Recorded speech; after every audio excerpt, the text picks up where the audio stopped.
Welcome to Generally Speaking, the off-season edition.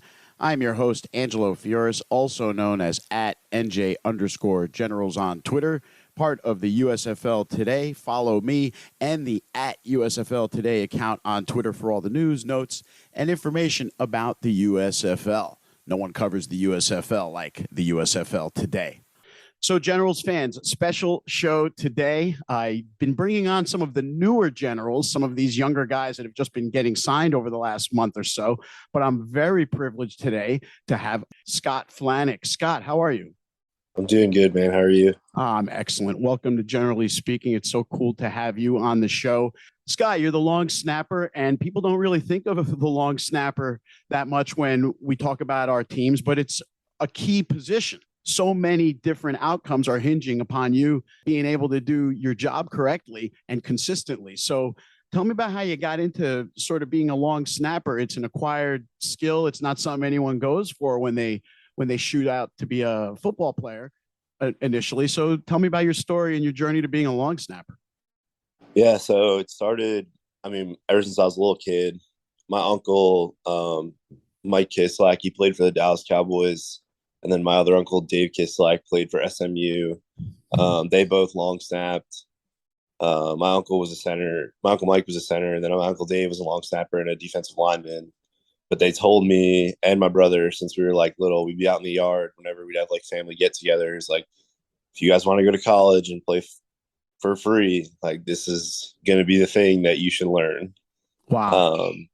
And we'd be out in the yard. They'd be teaching us. And when I got to 7th grade, started playing football for school, they were like, does anybody know like how to snap? And I was like, yeah, I do. Like, I've done it since I was like a little kid. It was a little bit of a learning curve getting to pads and doing it, though, I'll say. Okay. When I was like younger, but once I found it, I was able to be successful in high school. And then I went to Army after that. I personally don't think that I got good at like snapping until my sophomore year at Army, because I went and saw like an actual coach for the first time. Up until that point, I was self-taught, and then I went and saw like an actual long snapping coach, and I was able to like revamp everything I did. And from that point on, it was just kind of, I was able to take it and run with it and tweak what I needed to. And you snapped in 10 games that year, your sophomore year, right? Yeah, I Yeah. So you were did. very active In the whole season. Yep. and you're kind of from the area of West Point. You're up there from up that way in New York. Your town has a UFO and paranormal museum. Yeah, they do. So it's funny. In a really small town in New York, Pine Bush, and it's known for, I mean, before I was even born, it was known for it, but like alien UFO sightings and stuff like that, like frequent.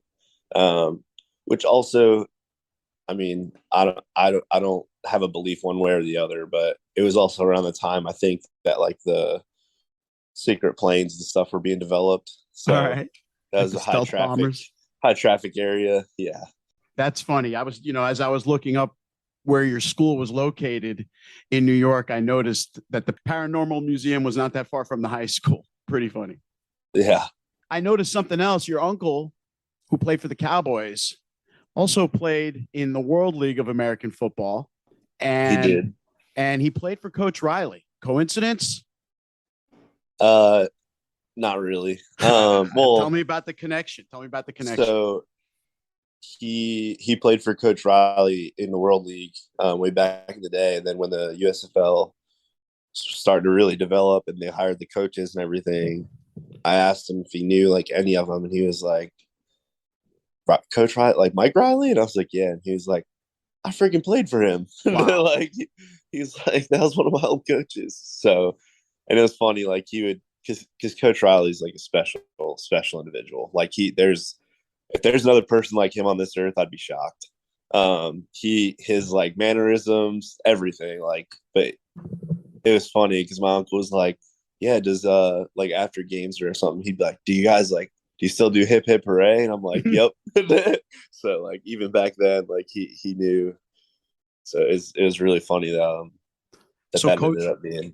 So that's interesting that, your uncle had a relationship with Coach Riley back in the early 90s when he played for him. And now here we are in 2022. And a lot of the team building, camaraderie building things that he was doing, he's still doing. Oh yeah, and you can tell. I mean, just by the group of guys we had this year, and I tell everyone this, like he he didn't just pick guys out of chance. Like he picked guys with personalities that were going to fit the system that he wanted to create. And I think that's the one thing that made us so successful is like, yes, there were like, of course, big personalities in the room, but none of them were too big to help anybody else or to like be humble around someone else. Like we worked really well together and it was like we are all trying to achieve like the same goal. And I think it's important to have that where like guys, yeah, there's big personalities and there's guys that know their skill level, but they're not like shying away or disrespecting their teammates. And that I will say, like, I think we had the best group of guys as far as that goes. No, that's a great point, Scott. That I've had the opportunity to interact with a few of your teammates through the course of the year, and even in the offseason, guys like Toby, guys like Darius, Victor, who were some of the bigger personalities on the team, and they're the most humble, coolest guys, always willing to talk with us. And I can only imagine they were equally as cool as teammates. Absolutely. Like, there's not a guy on that team that I was like, oh, that guy's like not humble or he doesn't fit. Like, everybody meshed like perfectly. And you guys really surprised everybody because when the draft happened and the rosters were set and people were starting to kind of try to figure out who was going to be good and who wasn't, the Generals were not one of the teams that was very high up on people's lists. So for you guys to do what you did and accomplish that over the 10 weeks was pretty impressive to see, considering where people thought you were going to be. Yeah. I mean, and that just speaks again to our entire coaching staff, honestly. But Coach Riley and Bill Devaney, like our GM, just putting together a good team, like picking up where we weren't our best and finding missing pieces some spots, but they just put together an overall great team and we're just great coaches. I mean, all of them. I mean, look at our offensive line with Coach Smith, like they were just dominating. Our linebacker core. I know we had Coach Ken, like just working them like dogs every day, but they were savages. I mean, just absolutely all over the field. Dewan Hines and Or Chris just yeah, going crazy. Um, and then our safeties like Shalom just absolutely laying the wood to people. he had a great Shalom year. actually improved my tackling this year because he taught me a little thing or two about when you're in the open field and you have help around you. He's like, just go for it. Like, don't chop your feet. So he helped me a little bit. But all just great dudes, great athletes, and amazing to watch. Yeah, it was a very fun season, and we'll talk about your teammates in a minute. But you alluded to something else, Scott. Shalom helped you with your tackling, and you actually figured kind of big in one of the craziest plays of the season because of your tackling, that blocked field goal against Houston that got ran back. You figured in causing the fumble, didn't you? Yeah, I did. I didn't know it in the moment, but I did. Uh, I heard that second thud that you never want to hear when you're the snapper after the kick, and I turned around like, oh crap, and just started running to try and get ahead of it. And all I was thinking, I'm like, I just got to get this guy out of bounds. Like, just get him out of bounds. Don't let him take it all the way back. Give our defense a chance. All right. And I got ahead. They had fumbled the ball around a little bit, and then they picked it up, and I had gotten ahead of them enough to where like I was in a position and I was looking for the ball carrier and I saw just this group of Houston Gamblers in front of me. There was like 7 dudes. Like you can see it right on the film too. Like Yeah. it's me, our offensive lineman, Robert Myers, Snacks, we call him. He was in front of me a little bit because he kept going, and I planted a foot in the ground and just shot through like a little seam between 2 guys. Because I was like, screw it, like I'm not going to keep running. I'm just going to try and make the play now. And I just was trying to make the tackle, wrapped the guy up and went down. And then I came up and everybody's yelling because we had the ball and like excited. And I was like, why is everybody so happy? Like we just got a kick blocked. And I was like pissed. And then I look up at the board and I was like, oh crap, like we got the ball back. And it was really funny. And then it was my favorite part of the whole thing was Drayvon Askew Henry was behind me. He's by the bench and they're all looking up. And he goes, is that Scott? And I was like, yeah, that was me. You know, I rewatched the play in advance of our chat today, Scott, and I did notice that after it was like all over and the ball was recovered, you were like the last guy to celebrate with that fist pump by yourself. Everyone else had already started celebrating before it dawned on. Yeah, I had no idea. Classic play and a huge play because you guys got to retain possession and then the offense held the ball all the way to the end of the quarter from that stage, right? And then even into the first play of the fourth quarter when they scored the touchdown. So that was a 15-minute possession quarter, something I'd never seen in my bunch of years of watching football, and a huge turning point in that game. Yeah, it was awesome. I mean, it really was. If you think about it, like that game ended 26-25. If they get the ball back in the third quarter right there, like that's another shot of time off the clock for us to come back and time for them to try and get another score. So it was a big moment in that game. Yeah, especially when you consider that the winning score came on the last play with Luis in that push him across the goal line touchdown with the clock expired. Yeah, that was a little scary. Wow, that was by far the wildest game of the season you guys had, right? Don't you think? Yeah, definitely. I think so because it was so close. What do you think was the toughest game of the season? Toughest in what regard? Like hard fought. It's a hard. I mean, that one was a hard fought win. Like that one was just a grinded, like nose to the grindstone.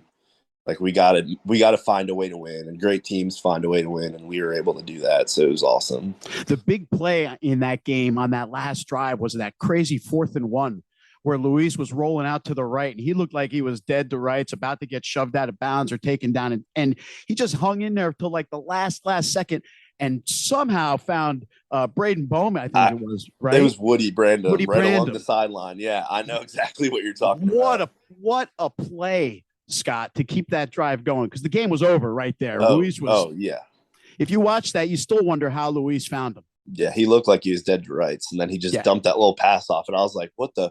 Oh, I don't know. I don't know how they made that happen, but they did, and then it ended up being culminating in the winning score. So that was a great game. Let's talk about the disappointment of the playoffs, Scott. You guys had the nice 9-game winning streak. We get into Canton. It's like 120 degrees on the field. My God, it was so hot that day. And one of the things I noticed during the afternoon was that the Generals were slipping. Footing was kind of poor, but I didn't notice that out of the Stars. Was there something happening there that, was affecting you guys and not them? I'm going to be honest. I have no idea. I don't. I mean, when it comes to footing, that turf was a little different than the stadium in Birmingham. I will say, which every turf field is different. Like they're not all not all turf fields are created equal. When it comes to the footing and how soft or hard the turf is and stuff like that. So it was definitely a little different. Same thing with Legion Stadium, or Legion Field. It was they were all different, but I don't know. I personally can't say anything about like the footing or anything like that. But I did notice like we were slipping a little bit, and I mean that could just go down to like, hey, maybe some guys' cleats were more worn down than other guys, like little things like that. We were just, we're sitting there in the stands wondering what was going on. There was one key play where DeAndre Johnson, his cleats went out from under him. And then on the opening kickoff of the third quarter, Cam Eccles Looper slipped and on the way down, the ball came out. That was a big turning point because at least the Generals were going to have the ball and have an opportunity to move down the field. Instead, it gave the ball right back to Philly, and it was like they got the opening kickoff. Yeah. Another turning point that doesn't get talked about enough, I think, on that afternoon. But yet here we were, man. It was 10 minutes to go. Cavante Turpin just bails the Generals out with that punt return, and things were still looking pretty good with 5 minutes to go. Yeah, I mean, we were trying to give ourselves, like I said, that chance to win. Unfortunately, that last punt, I mean, it is what it is. And Maurice Alexander made a great play. Yeah. Like, he put his foot in the ground, and I was trying like hell to catch him, but he's really fast. And he hit that seam, and it was, surprisingly enough, we had a beautiful spread on that punt. Like, our coverage team, like, if you would have taken a snapshot right before he caught it of our coverage team, it was beautiful. Like, we had a perfect V, like guys at different depths. But he put his foot in the ground, made a play, and it was off to the races from there. Yeah, that was a tough one, but yet, still got the ball back, like with a minute and a half, minute 40, I think it was left, and started to get into the territory of being able to take a shot at the end zone. I think Alonzo Moore made a catch inside 15 that got called back. That was a killer, real late in the game. And then from there, Luis couldn't get the Generals any closer, and that was the ball game. I only wonder. Alonzo Moore's a dog. He's awesome. He's a dog. He's so good. Yeah, I want to see him more in the offense next year. He definitely did not get involved enough. I mean, the Generals you guys had so many excellent receivers that it was just a numbers game, right? But anytime Alonzo was involved, boy, he did something. Yeah, that dude is a playmaker. Like, he is an absolute dog. Looking forward to seeing him again next year too. So you'll be back next year, right? As I'm assuming so, yeah. Unless they make any roster changes. But I haven't been told any differently. So yeah, I'm assuming so. Okay, great. Let's talk about Birmingham for a second. Did you stay at the hotel, or did you get your own place off campus? I did not. So my personal snapping coach actually lives in Birmingham. Nice. Jackson Cook. He's with one-on-one kicking, and Mike McCabe and them. But I actually lived at his house. I was his live-in son for the season, which was really cool because his kid plays high school football down there, and I was able to kind of like see him every day, and like he would see me go through, like if I didn't have a great practice that day or something, I would purposely watch my practice film with them, right, to show him that like even I have like not great days still, to show him that like if you have a crappy day snapping, you can come back the next day and like recover from it, but just don't let one bad day turn into multiple. But it was really cool just seeing him like basically grow his game, because he made like major changes with his snapping. He's a long snapper as well in high school, and he made some major changes with his snapping, and holy crap, like he's shooting darts back there now. It's awesome to watch. That is cool. So you were like in a way able to mentor your mentor's kid. Yeah, exactly. And it was funny, like when I first moved in, Jackson, the dad, was like, you have 3 jobs: have a great season, help take care of the dogs, and coach JB. There you go. He's like, because he'll never listen to me. Ain't like, always the way? Easy. I was like, too easy. So, well, that wasn't too difficult a chore list for you. You were already going to do 2 of the 3, and then the dogs. Yeah, exactly. That's awesome. So you did have a great season, Scott. Your snaps were pretty much on point all season long. But one of the weaknesses the Generals had was the kicking game, unfortunately, from week 1 right on through week 10. I won't even say the playoff game, because Caden didn't get a shot to try a field goal attempt. But during the year, it just seemed like out of all the things that the Generals had going for them, the kicking game never got right. Yeah, I wouldn't say never got right. I think we had a stretch there in the middle where it was still just a little PTSD from just some missed kicks, and none of those guys were essentially bad kickers. Like, they were all great kickers. They were all pros. Like, I mean, shoot, Nick Rose, like right off the bat, he taught me a lot of what it was like to be a pro.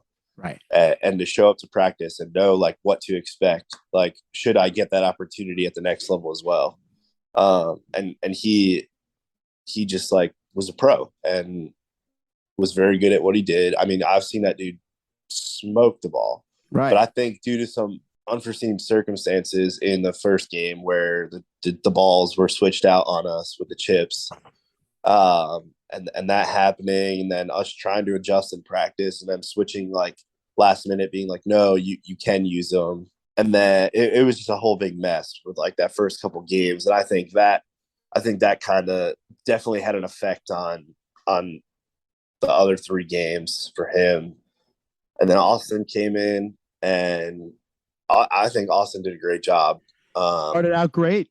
I think he had a rough game, and it was unfortunate of the timing of it, because I think if that was week 7 or 6, we would have Right. been fine. But Right. it ended up being week 9, and I I I understand the business aspect of the game as well, so I understood the move. And did it kind of suck? Yeah. Yeah. But Caden was a great dude as well. Like Caden was a great kicker, huge kickoff leg and everything. But like I said, I don't think any of them were bad kickers. I don't think any of them was like, and if you look, like Austin came out that week, and we were at Legion like field where the Right. turf is different, and there are other factors that can play into it. Now, did he ever make an excuse? No, absolutely not. He owned it. He was like, no, this is on me.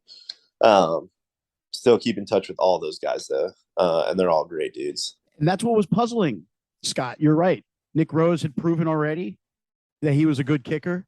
Austin Jones had proven that he was a good kicker. And they both proved it at various times during the year. But like you just described, all the snafus that were sort of laid out there, that it made it hard to get on track fully. And I mean, that comes also with just the territory. Like for Brock and I, because you get comfortable. Like we got comfortable with Nick, and then week 4, like, oh, we got to switch to Austin, and it's just like finding their different like little tweaks or little routines that they like for their. Because at the end of the day, like my job and Brock's job are to adjust to the kicker, because the kicker is the one that makes the points. So if we're not getting the ball where he can kick it well, like that's on us. So we always like work with them to kind of get our operations down. And that's why it's funny. Like I don't think people realize when you get a new kicker, like there's a lot that goes into figuring out your operation, with the timing of everything. No, that's a great point, Scott. It's not just as simple for you to just be I'm just the snapper and it's the same thing every time you go out there. You actually had to change what you were doing because of the changes happening as well. Yeah, I mean the cadence changes. Um, I mean just the timing of everything changes. Like Brock's routine would change, and it's just the timing of it, of the whole process. And it's not that it's like that's part of the job. I knew that, coming in, and that's why like even Nick would ask me like, hey, what do you want? And I'm like, honestly, like I don't have very many like little, like I have my own personal little things that I do, but when it comes to like the punter or the kicker, like what I want them to do, I'm like, I don't like, I want you to just kick a good ball. Like I don't have a preference. You just tell me what you need to make that happen. And I'm kind of just like at their service, because I think that's like the way it should be. That's being a good teammate, trying to make sure that the key guy is comfortable. Oh yeah, and I mean I'm just used to adjusting to things, so I don't mind, at all. Did you get in any plays at any other position during the year? No, I begged Coach Dishman to put me on kickoff all year, like literally every day. I'd be like, Coach, I'm on kickoff this week, and I was never able to get on it, but I tried my hardest. What was your favorite part of the league in general? Like, you went through 11 weeks, you had the full experience. After the year was over and you had some time to reflect, you said, wow, this was like one of the better parts of what the league gave us. What would you say that was? I mean, just the competition, like the like I was away from the game for a couple of years, so to come back in and be able to have that opportunity, and that the competition was just like and that's what I don't think people realize is like the talent that was on those fields, like the fields. This was not, even some of the local people, they were like, oh, isn't that like a men? And I'm like, no, this is not a men's league. Like this is like guys that were either in the NFL at some point or trying to get there. Like this is not a like a small league, and it's like a big thing. But I think it's just been so long since it existed that people didn't really know. But football wise, the competition. But my favorite part of the year was just being around my snapping coach and his family, and then Brock. Brock's like honest, like we still talk almost every day. Just a great dude. Yeah, he helped me through the whole season, just like develop myself as a football player, as a long snapper, and just get better every single week. Wow, it really sounds like the entire experience to this point has been very fulfilling for you, and as far as growth, personal growth goes, it really contributed as well. Oh, absolutely, and it kind of helped me because when you come out of I don't, it's not, I wasn't, you can go to a small school, but when you come out of a smaller program and you don't get to have a pro day because COVID had hit, and right, you don't really see many opportunities coming along, and then you get something like this and you have success with it, it kind of like it validated a little bit of like my thinking of myself in my head, where because you start to build that self-doubt. I mean, everybody does, but when you have a successful season like that, it's like, I still have a lot of work to do and I have to get better, but like I did pretty freaking good this year, and that's what keeps you coming back. I mean, yeah, that's literally what keeps you coming back. You have that perfect snap right on the hip or right on the top of the kneecap, and Brock kicks an 85-yard punt. Like that's what keeps you coming back. So now it's the off season. You went to West Point, so that means you have an obligation to fulfill, and you're out west right now fulfilling part of that. Tell me about what you're doing right now. Yeah, I am. So I'm an infantry officer in the Army right now, and I'm actually getting ready to switch to a different job back out east and right before the season, so I can be a little bit closer to where I'll be at. But yeah, just waking up every day, PT in the morning, work for the whole day, and then I snap either after my workout in the morning and that little gap of time I have before I start work, or in the afternoon or weekends. Just keeping in shape. And I mean, that's the nice part about it, is like I have to be in shape to be in the Army, and football shape is a good shape to be in. So it works out. Yeah. How much time do you spend on your snapping in an evening or in the morning when you get to it? So I try to do at least like 30 to 50 punt snaps, and the same with field goals. Different mechanics between the two snaps, obviously, right? Yeah, totally different snap. Wow. It's similar enough to where like once you have enough repetition, you know what you're doing for like both. But field goal snaps are a lot different, because punt, you're trying to get that ball back there as fast as you can. Like you want that ball in the punter's hands to give him as much time to kick a good punt, because you got to get the ball off in 2 seconds or less. And then for field goal, same thing. Like you want that kicker to see the ball as long as possible. So you get a good snap, catch, hold, and that kicker, as he's taking his steps, like if that ball's down early, he can see that panel that he needs to hit and like take a good swing at it. But if that ball's getting down, like as he's in the middle of his swing, it's going to be, or if he's getting in to the ball and all he sees is laces, like it gets scary. Yeah. And it becomes psychological too, right? Right. Exactly. Yeah. Scott, I could probably continue this conversation for another 2 hours. You are awesome. You're a great guest, and I'm definitely wanting to have you back. But I also know that it's really early in the morning where you are, and I appreciate you taking the time out to join me. And I also know that your Army Black Knights are kicking off in about a half an hour, and you got to get in front of the TV. Yeah. I mean, don't worry about the early time. I get up super early for work every day, so this isn't too bad. But yeah, I'm getting ready to watch them play Villanova and hopefully whoop some butt. So excellent. Yeah, Villanova. That's right. It's Villanova today at Michie Stadium, right? Yep. What a beautiful place that is, huh? Oh my gosh, there's no better place on earth to play football. Nothing like taking in a game in October up there. Oh yeah, fantastic. With the leaves change color. Yeah. I highly recommend it to anybody. Such a great environment. Absolutely. Ladies and gentlemen, that was Mr. Scott, Mr. Flantastic, Scott Flanick. He is the New Jersey Generals long snapper, and I really appreciate you joining me today, Scott.